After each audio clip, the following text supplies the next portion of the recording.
छत्रपती शिवाजी महाराजांनी घडवलेल्या शाहू फुले आंबेडकरांच्या विचारांवर चालणाऱ्या महाराष्ट्रात सुशिक्षित लोक आणि राजकारणी मंडळी बंधू महाराजांच्या चरणी लोटांगण घालतात, हे महाराष्ट्राचे दुर्दैव आहे. शिवाजी महाराजांचा इतिहासाची मोडतोड करून समाजात तेढ निर्माण करणाऱ्या, अंधश्रद्धेला खतपाणी घालणाऱ्या आणि माता भगिनींचा अवमान करणाऱ्या प्रवृत्ती ठेचायला हव्यात. छत्रपती शिवाजी महाराजांसारखा न्यायनिवाडा व्हायला हवा, अशी परखड भूमिका माजी संमेलनाध्यक्ष व ज्येष्ठ साहित्यिक डॉक्टर श्रीपाल सबनीस यांनी मांडली. स्नेहशील फाउंडेशनच्या वतीने आयोजित पहिल्या विश्वरत्न डॉक्टर बाबासाहेब आंबेडकर कार्य प्रेरणा पुरस्कार वितरण सोहळ्यात डॉक्टर सबनीस बोलत होते. इतिहास अभ्यासक डॉक्टर श्रीमंत कोकाटे, सामाजिक भान जपणारी अभिनेत्री प्राजक्ता हनमगर यांना हा पुरस्कार प्रदान करण्यात आला. लहुजी समता परिषदेचे अनिल हातागडे, शिवाजी कोण होताचे प्रकाशक प्रशांत आंबी, बालप्रबोधनकार स्वरा सुतकर यांचा विशेष सन्मान यावेळी करण्यात आला.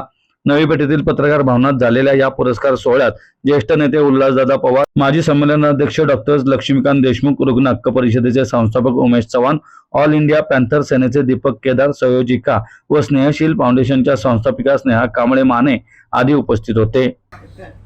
2026 चा खरा नायक म्हणजे प्रशांत आंबी आहे. मी जाहीरपणाने संजय गायकवाड यांच्या मूर्खपणाचं अभिनंदन करतो आणि त्यांचा आभार मानतो. कारण त्यांनी आंबीला प्रकाशात आणलं. प्रशांत आंबीने पानसरेंचा शिवाजी प्रकाशात आणला, पण आंबीला प्रकाशात कोण आणलं तर संजय गायकवाडच्या शिव्यानी आणलेला आहे. त्या शिव्याला गोव्या समजून त्यांनी झेलल्या, पचवल्या. खरंच हा माणूस फार प्रगल्भ असला पाहिजे किंवा संयमी असला पाहिजे असं मला वाटलं, पण त्याच्या भाषणातून जाणवलं की हा मुळी संयमी नाही. झोपडपट्टीत राहणाऱ्या शिव्या मला येतात, मी त्यांना दिलेले असं तो म्हणाला. हाच संयम आहे तुमचा, हाच मोठा संयम आहे. झोपडपट्टीत राहून सुद्धा झोपडपट्टीची संस्कृती न मांडता संबंध भारतीय संस्कृतीच्या संदर्भातलं सत्यनिष्ठ संस्कृती, ज्ञाननिष्ठ संस्कृती, समतानिष्ठ संस्कृती, मानवतानिष्ठ संस्कृती, या सहिष्णू संस्कृतीला प्राधान्य देऊन तुम्हालाही बोलण्याचा अधिकार आहे, मला बोलण्याचा अधिकार आहे, पण मूर्खपणाचा अधिकार नाही. ही भूमिका आमच्या प्रशांत आंबीनी मांडण्याचा इथे प्रयत्न केला. त्यांनी संबंध वृत्तांत आपल्या भाषणातून सांगितलेला आहे. जाती व्यवस्था करत राजकीय व्यवस्था शिवाजी महाराजांच्या राजकारणाशी बेईमान झालेली आहे. कोणताच पक्ष इमानदार नाही, समाज ही इमानदार राहिलेला नाही. ज्या समाजामध्ये गावोगावी रांजाचा पाटील जन्माला येतो तो महाराष्ट्र नव्हे, तो महाराष्ट्र नाही. आणि म्हणून एवढे हिंदू महाराज किती जन्माला आले. अशोक खरात एक नाही, एक टमटमवाले महाराज आहे, एक तलवारे महाराज आहे, मनोहर मामा भोसले महाराज आहे.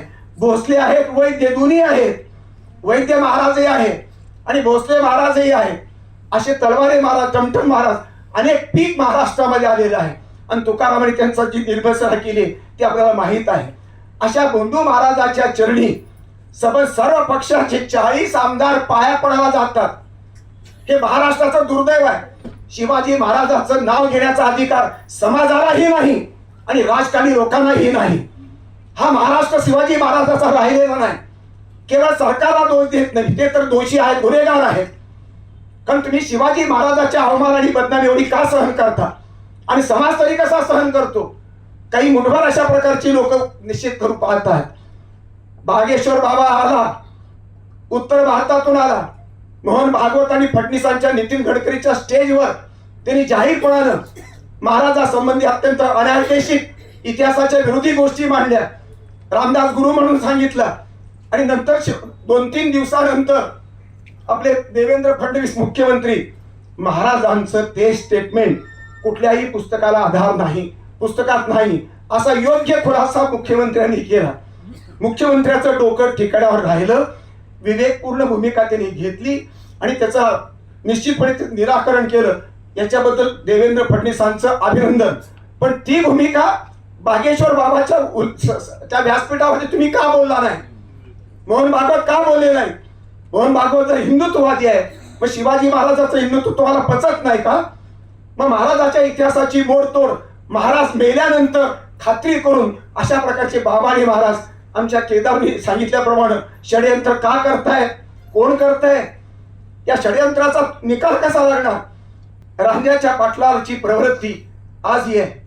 मला कळत नाही हे म्हातारी माणसं एवढं वासनेचं बळ कुठून येतं. 3 वर्षाची मुलगी, 6 वर्षाची मुलगी, 10 वर्षाची मुलगी ही बळी पडते वासनेला.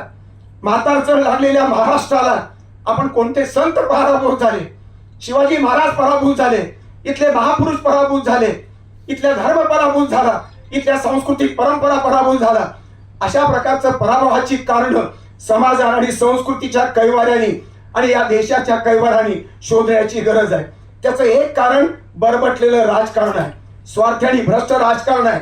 दुसरं कारण भ्रष्ट आणि अविचारी अशा प्रकारच्या समाज संस्कृतीमध्ये आहे. समाज ही नालायक झालेला आहे आणि नालायक समाजाचं प्रतिनिधित्व नालायक पुढारी करत आहे. एकाही पक्षामध्ये सत्याची जाण नसावी, सत्याचा अंतरंग बाहेर जाऊ नये याचं मला आश्चर्य वाटतं.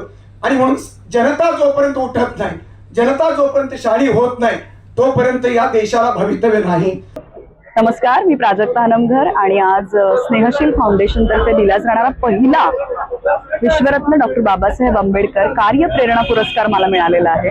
पहिलं नेहमीच खास असतं, या संस्थेचा हा पहिला पुरस्कार माझ्या वाटायला आलेला आहे. खूप आनंद आहे, पण ज्या नावाने हा पुरस्कार दिलेला आहे आनंदाबरोबर जबाबदारीची भावना जास्त आहे.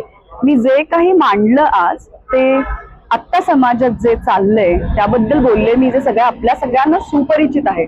आपण खरंच भयंकराच्या दारात उभा आहोत. मला असं कायम वाटतं, माणूस म्हणून आपण जन्माला येताना प्रेम घेऊन आलेलो आहे.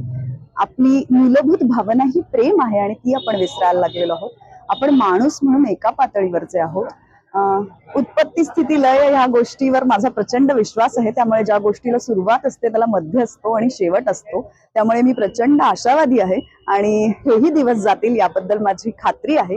या सगळ्या काळात आपण एकमेकांना धरून राहूयात, समविचारी राहूयात, आपापल्यातले मतभेद गाडून टाकूयात आणि प्रेमाने एकत्र येऊयात. आपल्यामुळे हा समाज अधिक प्रकाशमान आणि आनंदी बनवूयात. खूप खूप धन्यवाद. सुरक्षितता, कायदा, सुव्यवस्था यावर प्रश्न उपस्थित करावे लागतायत. अशा घटना घडतायत, कुटुंबातल्या घटना खूप घडतायत. याबद्दल मला खूप खेद वाटतोय. म्हणजे आता जर मला माझ्या 4 वर्षाच्या मुलीला गुड टच, बॅड टच शिकवायला लागत असतील, कुणाकडे जाऊ नको, कुणाच्या मांडीवर बसू नकोस असं जर शिकवायला लागत असेल, तर समाज म्हणून नेमके आपण कुठे उभा आहोत आणि कुठं चाललोय आणि या सगळ्या नवीन पिढीसाठी आपण काय पुढे वाढवून ठेवलंय याचा मला प्रश्न पडतो. मला असं वाटतं की कायदा या बाबतीत अधिक तीव्र झाला पाहिजे, हेच यावर उत्तर आहे.